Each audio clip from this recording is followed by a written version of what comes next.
जी नाज़रीन अस्सलाम वालेकुम। 3 मौज़ूआत पर हम बात करेंगे। वज़ीर आज़म की कौमी असम्बली में एक लाज़वाल तारीख़ी तकरीर, उस तकरीर में क्या कहा गया, किसको ताने दिए गए, किसको क्रेडिट दिया गया, इस पर बात करेंगे। दूसरा, वज़ीर आज़म की ईरानी सदर से आधा घंटा तवील गुफ्तगू हुई। उस गुफ्तगू में क्या कहा गया, ईरान ने पाकिस्तान को क्या पैगाम भेजा। और तीसरा, जेडी वैंस ने इज़राइल की मट्टी वो पलीत की है और खुल्लम खुल्ला प्रेस कॉन्फ्रेंस के अंदर। तो ये 3 मौज़ूआत हैं, इस पर हम बात करेंगे। आपसे सिर्फ इतनी दरख्वास्त है, इस चैनल को सब्सक्राइब कर लें, बेल आइकन को प्रेस कर लें ताकि हर वीडियो बर वक्त आपको मिलती रहे। वज़ीर आज़म की तकरीर पाकिस्तान, वज़ीर आज़म, बहुत सारे वज़ीर आज़मों ने बहुत सारी तकरीरें की हैं, शहबाज शरीफ साहब ने भी बहुत तकरीरें की हैं, लेकिन जो आज वज़ीर आज़म ने तकरीर की है वो हर लिहाज से एक मुकम्मल मिसाली और तारीख़ी तकरीर थी। और ऐसा मौका शायद वज़ीर आज़मों की ज़िंदगी में भी कम नहीं आता। उन्होंने स्टार्ट ही इस बात से की कि आज सारी दुनिया में पाकिस्तान का डंका बज रहा है, जापान से लेकर भारत तक। भारत का जिक्र इसलिए ज़रूरी था कि भारतीय मीडिया ने बड़ा प्रोपेगेंडा किया। जब मुज़ाकरात पाकिस्तान में हो रहे थे तो उन्होंने कहा कि दुनिया पाकिस्तान को सालिस तस्लीम ही नहीं करती। फिर उन्होंने कहा कि जब स्विट्ज़रलैंड में वज़ीर आज़म ने कहा मेज़बानी हम करेंगे और फिर वो नहीं मटेरियलाइज़ हो सका, तो उन्होंने कहा कि नहीं नहीं, ये सब फ्रॉड है, पाकिस्तान की कोई सालिसी नहीं हो रही। लेकिन कल जब वज़ीर आज़म पाकिस्तान ने नेवी ब्लू सूट पहनकर दस्तखत किए उस कागज़ पर जिस पे डोनाल्ड ट्रंप और सदर पुज़ेशकियान के दस्तखत मौजूद हैं और उसको यूं करके दिखाया, तो वो एक्चुअली सारी दुनिया को बताया कि इस बैनुल-अक़वामी क्राइसिस से दुनिया को पाकिस्तान ने निकाला है और पाकिस्तान को इसका क्रेडिट सरासर जाता है। और बहुत ही मुकम्मल वज़ीर आज़म साहब ने बात की। जो उन्होंने सबसे पहली बात इसके बाद ये की कि अल्लाह ताला का शुक्र अदा किया और साथ ही कहा कि इस जंग सालिसी का सबसे ज़्यादा अगर किसी को क्रेडिट जाता है तो field marshal of Pakistan general Asim Munir को जाता है। फिर उन्होंने इसहाक डार साहब का शुक्रिया अदा किया, फिर मोहसिन नकवी साहब का शुक्रिया अदा किया, तमाम ऐवान के मेंबरान का शुक्रिया अदा किया और पाकिस्तान के अवाम का शुक्रिया अदा किया। ये जो वज़ीर आज़म साहब ने फील्ड मार्शल साहब का शुक्रिया अदा किया, वो क्रेडिट दिया, ये उनका हक बनता था। फील्ड मार्शल साहब ने जितनी दलेरी से, जितनी जहानत से, दानिशमंदी से ये चीज़ करने की ये चीज़ की है कि इसका सारा क्रेडिट फील्ड मार्शल को दिया गया है, इसलिए कि फील्ड मार्शल ने बड़ी जहानत से ये सारे मामला तय करवाए हैं। सबसे ज़्यादा क्रेडिट उन्हीं बनता है। लेकिन बदकिस्मती ये है कि कुछ लोग शाह से ज़्यादा शाह के वफ़ादार निकले। और जैसे मैं उनकी बात कर रहा हूँ, ये जो है तहरीक इंसाफ के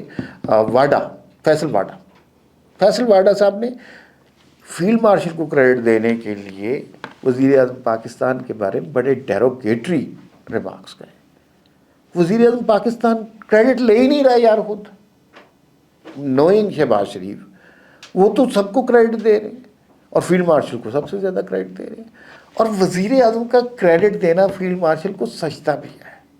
फैसल वाडा जब क्रेडिट देते हैं और वज़ीर आज़म के बारे में इंसल्टिंग कमेंट्स कहते हैं तो वो बात ख़राब होती है, वो बात बनती नहीं है। क्रेडिट बनता फील्ड मार्शल का है, लेकिन इसको डिबेट बनाने की क्या ज़रूरत है, इसको इख्तलाफ बनाने की क्या ज़रूरत है। सारी दुनिया पाकिस्तान का नाम ले रही है और यहाँ पे ये डिबेट हो रही है, नहीं नहीं फील्ड मार्शल ने ये कर दिया या शहबाज शरीफ ने ये कर दिया।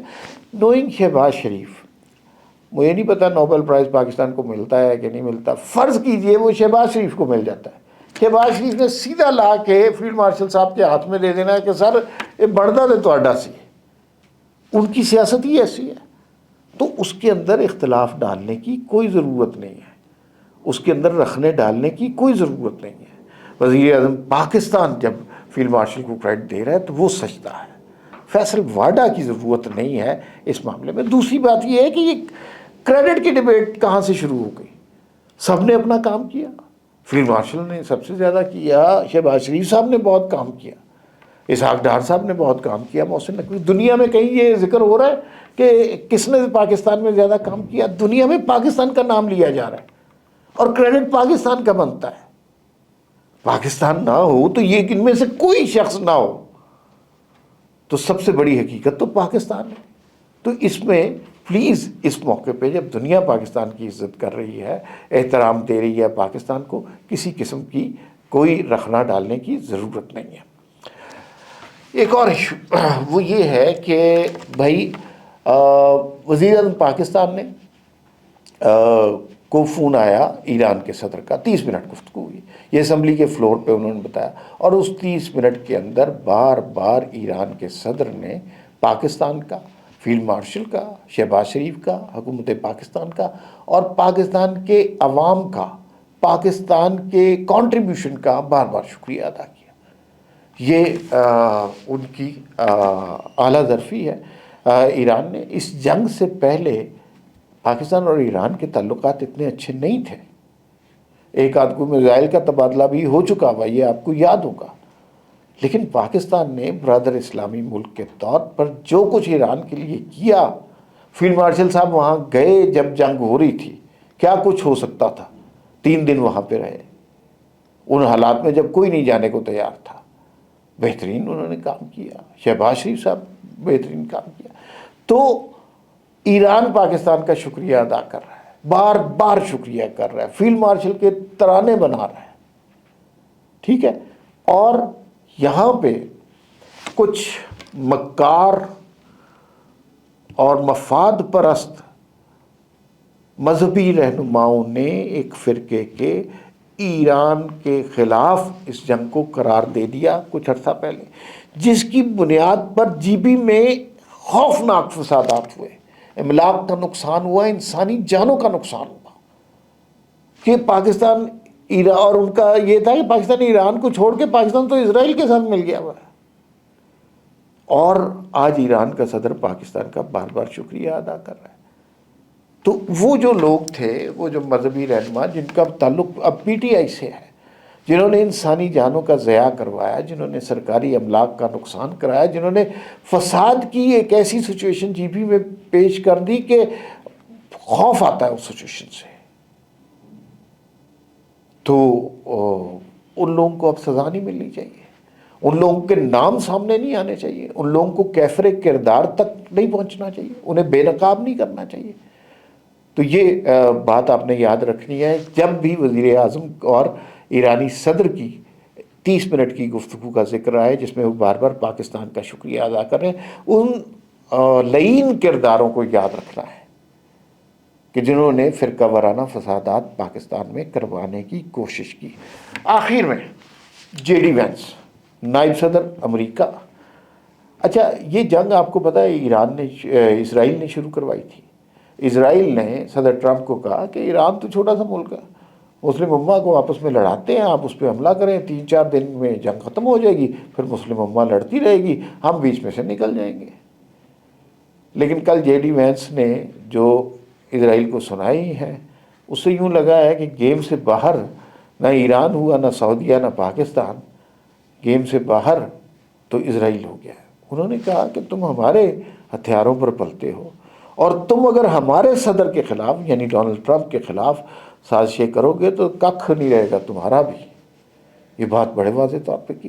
اسرائیل اپنے آپ کو بڑا سٹرونگ سمجھتا تھا، اور اسرائیلی لابی امریکہ میں بہت سٹرونگ بھی ہے.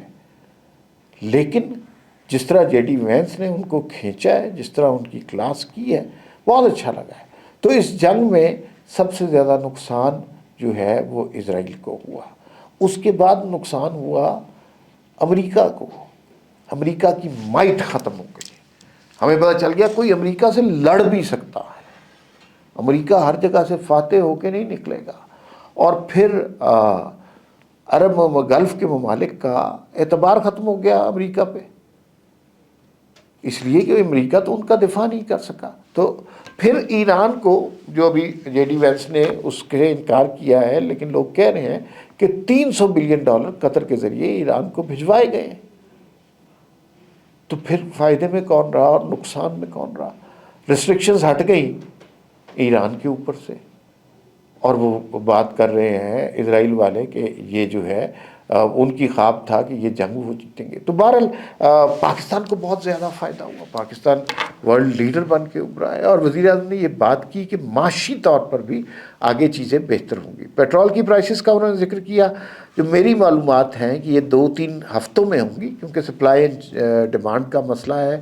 تو پہلے پرانے یہ سپلائی چین کا مسئلہ ہے, تو پہلے پرانے والا نکل گیا, لیکن 50-52 روپے وہ آج اعلان کریں گے اور یہ تقریباً 100 سے زیادہ روپے پیٹرول کی قیمت میں کمی ہوگی, لیکن گریجولی ہوگی.